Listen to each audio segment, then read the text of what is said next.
ना दिल होता ना दिल रोता, ना दिल होता ना दिल रोता, ना दिल दिल से जुदा होता, ना तुम इतने हंसी होते, ना दिल तुम पे फिदा होता। आगे আল্লাহ রাব্বুল আলামিন এখানে বলছেন, আরে বাবা তো দূরের কথা, যেই মা তোমাকে 10 মাস 10 দিন গর্ভে রেখেছেন, যেই মাতা 2 বছর দুধ পান করিয়েছেন, যেই মাতা তোমার জন্য দামি শাড়ি পরে নাই, যেই মা তোমার জন্য অন্যায় অবিচার সব সয়ে গিয়েছে, যেই মা দ্বিতীয় একটা বিবাহ করতে তোমার বাবার অত্যাচারের কারণে, কিন্তু তুমি জন্মগ্রহণ করেছো, তুমি তোমার বাবার ভালোবাসা পাবা নাই, তোমার মায়ের ভালোবাসা পাবা নাই, এই জন্য এরপরেও তোমাকে ভালোবেসেছে সেই আম্মা জান, সেই মা সেই দিন, বাবা তো দূরের কথা, মাও সেই দিন পালিয়ে যাবে। এই জন্য আল্লাহ রাব্বুল প্রথম সম্মুখে যে বিষয়টি নিয়ে উপস্থিত হয়েছি, সেই বিষয়টির নাম হচ্ছে অ্যাওয়ারনেস, সচেতনতা। আপনাদেরকে গত সপ্তাহে বলা হলো যে সন্তানদেরকে নামাজের জন্য বলতে হবে। 3 সপ্তাহ আগে আপনাদের সম্মুখে খুতবার মাধ্যমে বলা হলো যে নামাজ আপনাদেরকে পড়তে হবে। প্রথম জুমায় আপনাদের সম্মুখে এসে আমি বলেছিলাম, যতই পাপ করেন না কেন তার ক্ষমা আছে, আপনাকে ক্ষমা নিতে হবে। আচ্ছা, আমার সমাজের সোসাইটির মানুষ বলুন তো, তওবার সম্পর্কে খুতবা শোনার পরে কয়জন মানুষ নিজেকে চেঞ্জ করলেন, ক্ষমা চাইলেন, রাত্রিবেলায় উঠে হাত তুলে আল্লাহর কাছে ক্রন্দন করেছেন? কয়জন মানুষ নিজের সন্তানকে নমাজের জন্য বলেছেন? কয়জন মানুষ নিজে নামাজি হলেন, একটু হলে 1% হলেও নিজেকে চেঞ্জ করেছেন, আপগ্রেড করেছেন? আমার সমাজের মধ্যে এইরকম মানুষ কয়জন আছেন? Everybody you have any answer? কারোর কাছে কোনো উত্তর নেই? থাকবে না, কোথায় বাস্তব? আমাদেরকে চেঞ্জ হতে হবে। যদি মনে করেন ইমাম সাহেব চেঞ্জ করবে, এটা ইম্পসিবল, এটা অসম্ভব। পৃথিবীর কোনো ইমাম কাউকে পরিবর্তন করতে পারবে না, এটা অসম্ভব। আপনি যদি মনে করেন যে আমাকে বোঝাতে পারবে না, তাহলে আপনাকে কেউ বোঝাতে পারবে না, এটা ইম্পসিবল, এটা অসম্ভব। কেউ যদি মনে করেন যে আমি পরিবর্তন হব, তার পক্ষে এটা সম্ভব। কেউ যদি মনে করেন যে আমাকে ইমাম সাহেব বোঝাতে পারবে, তার জন্য সম্ভব। কেউ যদি মনে করেন যে না আমাকে চেঞ্জ হতে হবে, তার জন্য সম্ভব। কিন্তু কেউ যদি নিজে থেকে পরিবর্তন না হন, তাকে পরিবর্তন করা ইমামের জন্য তো অসম্ভব, অসম্ভব।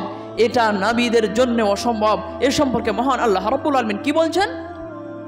নবী আকরাম সাল্লাল্লাহু আলাইহি ওয়াসাল্লাম যখন দেখলেন যে অনেক মানুষ ঈমান আনছে না, কি করে নাই? ঈমান আনে নাই, বিশ্বাস করে নাই। নবী করিম সাল্লাল্লাহু আলাইহি ওয়াসাল্লামের দায়িত্ব কি? রিসালাত পৌঁছে দেওয়া, সকলের কাছে বাণী পৌঁছে দেওয়া।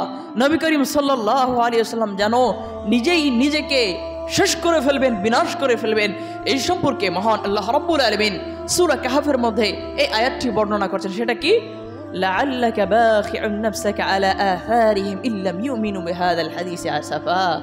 ওহে নবী, আমার তো মনে হচ্ছে যে এই মানুষগুলো ঈমান আনে নাই, এই মানুষগুলো নিজেকে চেঞ্জ করে নাই, নিজেকে পরিবর্তন করে নাই, যেন তুমি নিজেই নিজেকে বিনাশ করে ফেলবা, যেন নিজেই নিজেকে শেষ করে ফেলবা, এইরকম মনে হচ্ছে। অতএব আল্লাহ রাব্বুল আলামিন পরবর্তীতে জানিয়ে দিচ্ছেন যে আল্লাহ রাব্বুল আলামিন যাকে হেদায়েত দিবেন, কেবলমাত্র সেই ব্যক্তি হেদায়েত পাবে। এখানে প্রথমে একটা বিষয় বুঝিয়ে দিই, একটা প্রশ্ন আসছে, সেটা আমি দ্বিতীয়তে বোঝাচ্ছি যে আল্লাহ রাব্বুল আলামিন হেদায়েত দিবেন, হেদায়েত দেওয়ার মালিক কিন্তু আল্লাহ। আল্লাহ বলছেন ইন্নাল্লাহা ইয়াহদি মাইয়াশা, আল্লাহ রাব্বুল আলামিন যাকে ইচ্ছা করেন হেদায়েত দেন। তাহলে আপনাকে আমি বললাম, ভাইজান নামাজ পড়েন, তওবা করেন, আল্লাহ যেই দিন হেদায়েত দেবে সেই দিন নামাজ পড়বো। আপনি তো কইলেন যেই আল্লাহ রাব্বুল আলামিন হেদায়েত দেয়, তাহলে হেদায়েত তো আমার হাতে নাই, হেদায়েত আল্লাহর হাতে। আল্লাহ হেদায়েত দেবে এ কথা ঠিক, কিন্তু হেদায়েত তো নিতেও হবে। এই সম্পর্কে আমি আপনাদের সম্মুখে একটা হাদিস ডেডিকেট করতে চাই। সেটা কি? নবী আকরাম সাল্লাল্লাহু আলাইহি ওয়াসাল্লাম বলছেন, লা ইয়ারিদুল কদরা ইল্লা দুআ ওয়া লা ইয়াজিদুল উমরা ইল্লা আল হাসানা। বয়স বৃদ্ধি হয় না, কিন্তু ভালো কাজ, নেকির কাজ, উত্তম কাজ, সহযোগিতা, এই ভালো কাজগুলো যদি আপনার দ্বারায় সংগঠিত হয়, তাহলে আপনার বয়স বৃদ্ধি হয়ে যাবে, আপনার বয়স বৃদ্ধি করা হবে। মানুষ যদি ভালো কাজ করে তার বয়স বৃদ্ধি করা হবে। ভাগ্য পরিবর্তন হয় না, কথাটা ভালো করে শুনবেন, ভাগ্য পরিবর্তন হয় না, ভাগ্য পরিবর্তন হয় না ইল্লা দোয়া, কিন্তু দোয়া করলে ভাগ্য পরিবর্তন হয়। তাহলে আপনার হেদায়েত নেই, এ কথা আমি মেনে নিলাম, কিন্তু আপনি যদি হেদায়েত আল্লাহর কাছে চান তাহলে আল্লাহ রাব্বুল আলামিন আপনাকে হেদায়েত দেবেন, কারণ হেদায়েত দেওয়ার মালিক কে? আল্লাহ। তাহলে হেদায়েত নবী দেবেন না, হেদায়েত কোনো ইমাম দেবেন না, কোনো মুফতি সাহেব দেবেন না, কোনো পীর সাহেব দেবেন না, কোনো বড় আলেম দেবেন না, কোনো মুফাসসির কোরআন হেদায়েত দেবেন না। তাদের দায়িত্ব কি? রিসালাত পৌঁছে দেওয়া, কোরআনের বাণী পৌঁছে দেওয়া, হাদিসের বাণীগুলো পৌঁছে দেওয়া। কিন্তু হেদায়েত দিবেন আল্লাহ রাব্বুল আলামিন। কিন্তু হেদায়েত নেবে কে? হেদায়েত আল্লাহ নেবেন না, হেদায়েত নেবেন কে? হেদায়েত নেবেন আপনি, হেদায়েত নেব আমি। অতএব হেদায়েত নেওয়ার কাজটাও আল্লাহর উপর চাপিয়ে দেওয়া এটা কখনোই আমাদের জন্যে সঠিক হবে নাই। এই কথা বলাটা আমাদের বেকুফি পাগলামি ছাড়া, বাড়ন্ত ছাড়া, সীমালঙ্ঘন ছাড়া, সরকারি ছাড়া আর কিছু নয়। অতএব আমাদেরকে হেদায়েত নিতে হবে।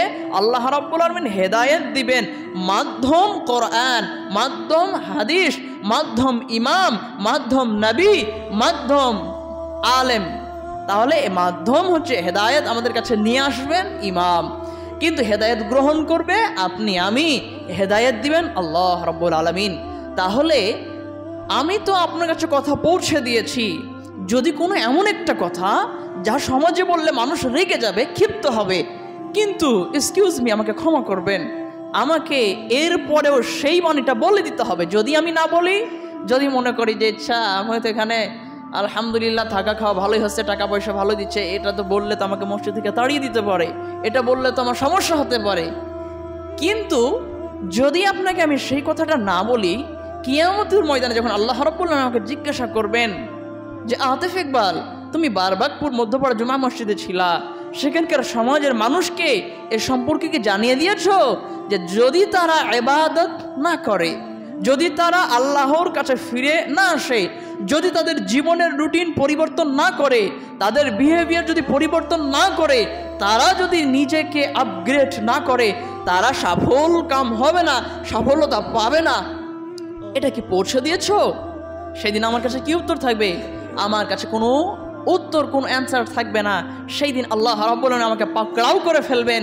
এই জন্য আমি চাই না যে আমি পাকড়াও হই, আমি চাই সুস্থভাবে আল্লাহ রাব্বুল আলামিনের ছায়াতলে এসে আল্লাহর দয়ার মাধ্যমে আমরা যেন জান্নাত লাভ করতে পারি, আমি যেন জান্নাত লাভ করতে পারি। এটা হচ্ছে আমার জীবনের প্রথম উদ্দেশ্য, আমার জীবনের মাকসাদ, আমার জীবনের অ্যাচিভমেন্ট হচ্ছে যে আমার জান্নাত নিতে হবে, এটাই হচ্ছে সাফল্য। এই সম্পর্কে আল্লাহ রাব্বুল আলামিন বলছেন ফাকাদ ফাজ। সাফল্য কারা? যারা জান্নাত পেয়েছে, যারা শাস্তি থেকে, জাহান্নামের আযাব থেকে পরিত্রাণ পেয়ে গিয়েছে, ফাকাদ ফাজ, তারা সাফল্য। 1000 টাকার মালিক, 1000 কোটি টাকার মালিক হওয়া এটা সফলতা, তবে এটা পৃথিবীর অর্থের মানদণ্ডে আপনি সফল। আপনি অনেক ক্ষমতার মালিক, পৃথিবীতে দুনিয়াতে ক্ষমতার মানদণ্ডে আপনি সফল। আপনি মাস্টার হয়েছেন, পৃথিবীতে সোসাইটিতে সম্মান পাওয়ার দিক দিয়ে আপনি সফল। কিন্তু আপনি কি প্রকৃতপক্ষে যেই সফলতা লাভ করার জন্যে আসমান থেকে দুনিয়াতে এসেছেন, পৃথিবীর বুকে এসেছেন, সেই সফলতা কি আপনি অর্জন করতে পেরেছেন? সেটার জন্য কি করতে হবে? সেই জন্য আপনাকে নামাজ পড়তে হবে। এই সম্পর্কে মহান আল্লাহ রাব্বুল আলামিন কুরআনুল কারীমের মধ্যে বলছেন। সেটা কি বলছেন? ওয়ালাকাদ আখাযাল্লাহু মিসাকা বানি ইসরাঈল ওয়া বা'আথনা মিনহুম ইসনাইনি আশারা নাকীবা ওয়া ক্বালা লা ইন্নী মা'আকুম। আল্লাহ রাব্বুল আলামিন বলছেন আমি তোমার সঙ্গে আছি।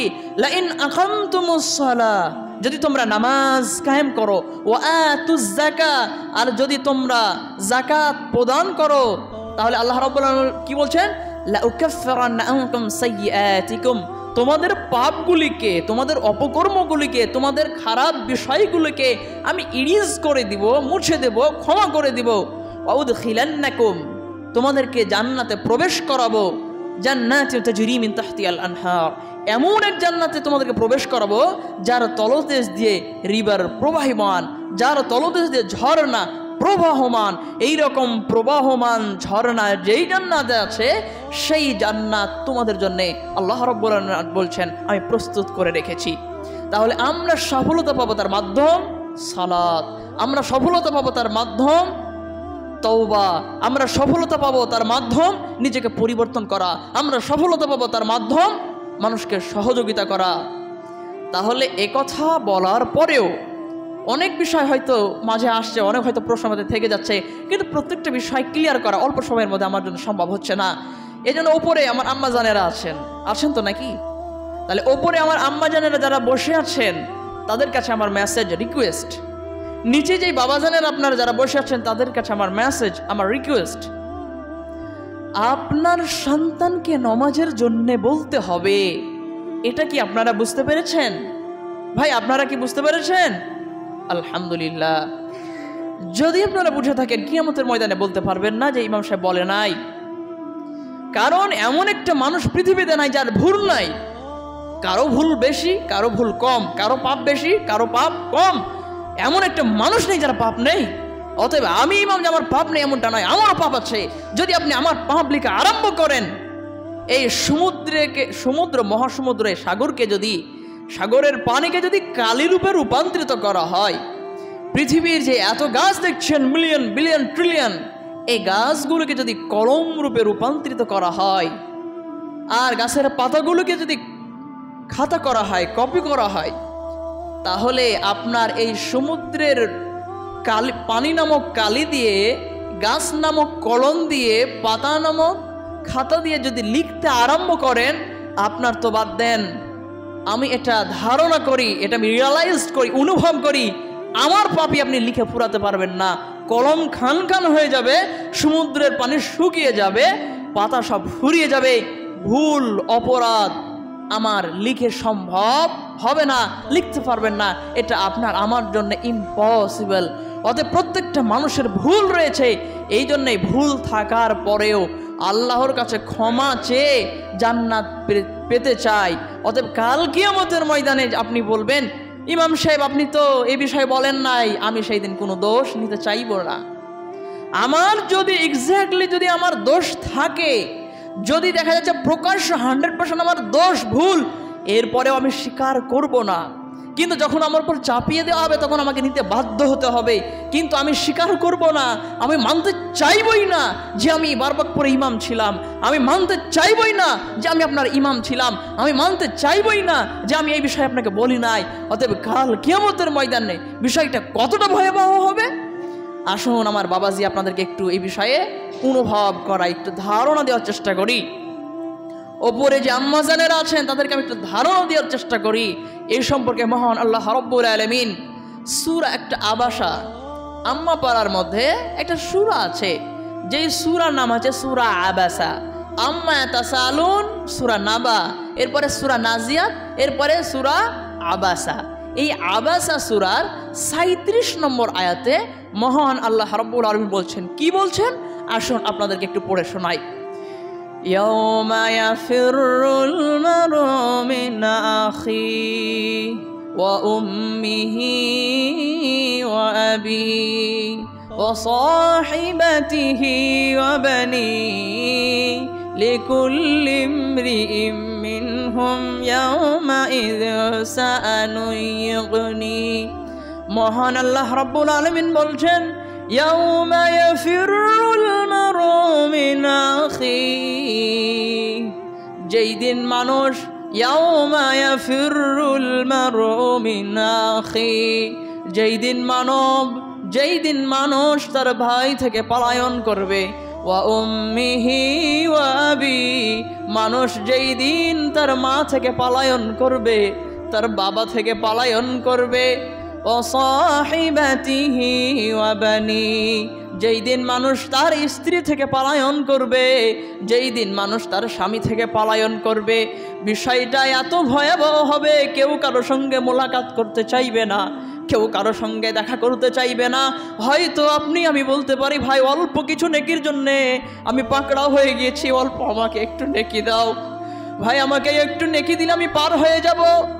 এরপরে যখন ভাই আপনার কাছ থেকে পলায়ন করবে, তখন আপনি আপনার আব্বুজানের কাছে যাইবেন, যাওয়ার পরে বলবেন, কি বলবেন আপনি সেই দিন? আব্বুজান একটু নেকি দাও, একটু নেকি দাও, অল্প কিছু নেকির জন্য আমি পাকড়াও হয়ে গিয়েছি, আব্বাজান একটু কিছু নেকি দাও আমাকে, আমি যেন পার হতে পারি।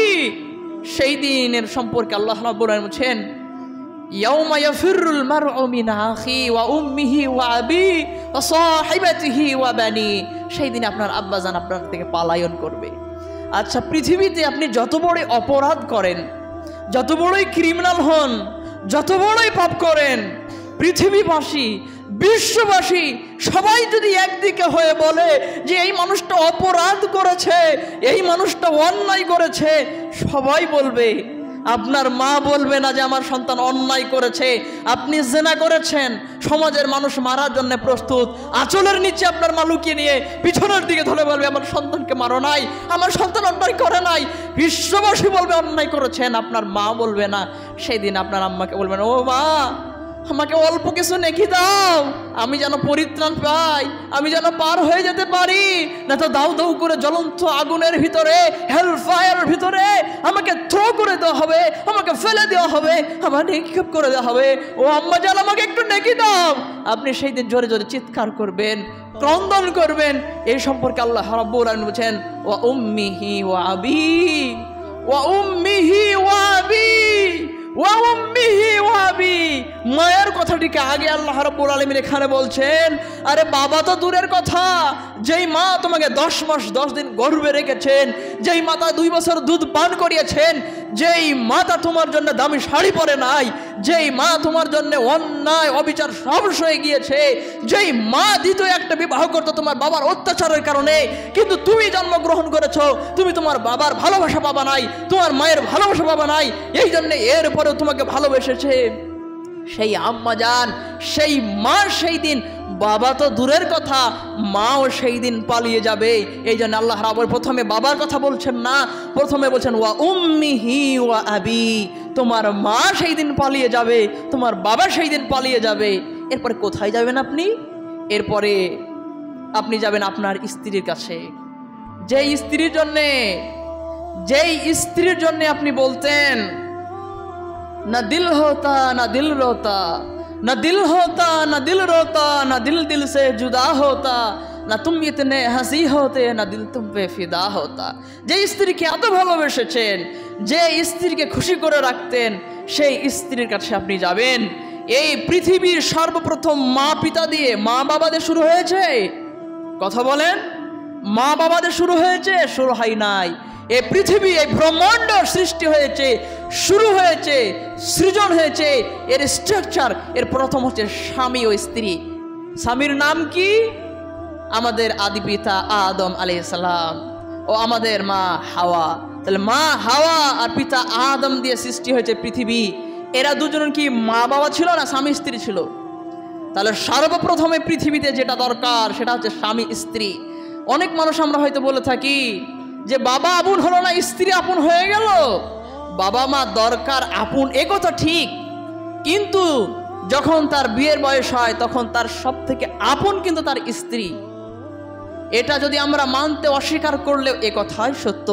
অতএব এই জীবন, এই পৃথিবী সৃষ্টি হয়েছে সর্বপ্রথম স্বামী ও স্ত্রী দিয়ে, এরপর একজন পিতা আর মাতা। কারণ এবার সন্তান যখন আসলো, সন্তানটা আসার আগে একজন পিতা হতে হবে, মাতা হতে হবে, এবার আসলো পিতা মাতা। অতএব একজন মানবের জন্যে সর্বপ্রথম স্বামী ও স্ত্রীর পর যেটা দরকার সেটা হচ্ছে পিতা মাতা, এরপরে যেটা দরকার সেটা হচ্ছে সন্তান। সেই রকম করে পৃথিবী একে একে ধারাবাহিকভাবে এসেছেন। তো ওই আপনার সঙ্গিনী, আপনার স্ত্রী, এই সম্পর্কে সেই দিন আপনি তার স্ত্রীর কাছে যাবেন, স্ত্রীকে বলবেন যে তোমার জন্য আমি কত কষ্টই না করেছি, অল্প কিছু নেকি দিয়ে দিলে হয়তো আমি আজ পরিত্রাণ পেয়ে যাব। ওগো স্ত্রী, আমাকে অল্প কিছু নেকি দিয়ে দাও। সেই দিন আপনার স্ত্রী আপনার কাছ থেকে পলায়ন করবে। আর একটা আয়াত আপনাকে বলি এ সম্পর্কে, মহান আল্লাহ রাব্বুল আলামিন বলছেন ওয়ালা ইয়াসআলু হামিমান হামিমা।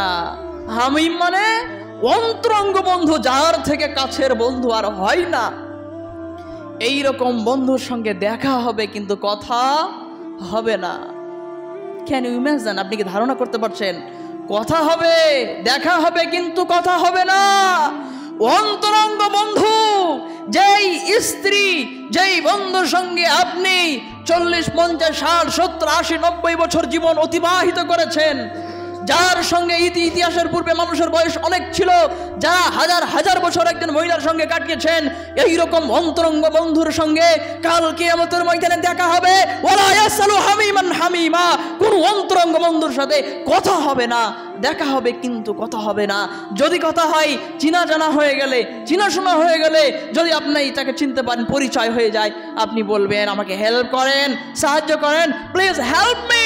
এই জন্য কেউ এটা শুনতে চাইবে না, হেল্প মি এই শব্দ কেউ শুনতে চাই না। এই জন্য কাল কিয়ামতের ময়দানে দেখা হবে, কথা হবে না। এই ভয়াবহ বিপদের দিনে সর্বপ্রথম আপনাকে আমাকে কোন বিষয় জিজ্ঞাসা করা হবে? ইতিপূর্বে এই গত সপ্তাহে আপনাদের সম্মুখে আলোচনা করেছি, আবার এগেন আপনাকে সেটা আবার মনে করে দিই। আল্লাহ নবী করিম সাল্লাল্লাহু আলাইহি সাল্লাম বলছেন, আউয়ালু মা ইউহাসাবু বিহিল আবদু ইয়াউমাল কিয়ামাতি সালাহ, কিয়ামতের ময়দানে সর্বপ্রথম বান্দা তোমাকে যে বিষয় জিজ্ঞাসা করা হবে তার নাম হচ্ছে সালাত, তার নাম হচ্ছে নামাজ। তাহলে কি আপনারা বিষয়টা অনুভব করতে পারছেন বিষয়টা কত ভয়াবহ হবে? তাহলে আপনাকে কি করতে হবে?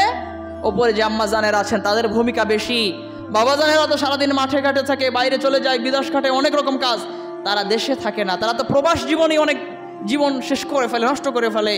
এই জন্য আম্মা জানেরা যা 24 ঘন্টা বাড়িতে থাকেন, প্রত্যেকটা নামাজের সময় যখন মসজিদ থেকে স্লোলিটা কণ্ঠে যখন মুয়াজ্জিন যখন আজান দিয়ে বলে হাইয়া আলাস সালাহ, এটা শোনার পরেও আম্মা জানেরা, এটা শোনার পর আমার বাবারা, আপনারা কেউ বসে থাকবেন না, সন্তানকে অনুরোধ করবেন, রিকোয়েস্ট করবেন, সন্তান যাও নামাজটা পড়ে এসো, তোমার আল্লাহর দরবার থেকে ডাক এসেছে, স্বয়ং তোমার আল্লাহর দরবার থেকে ডাক আসছে।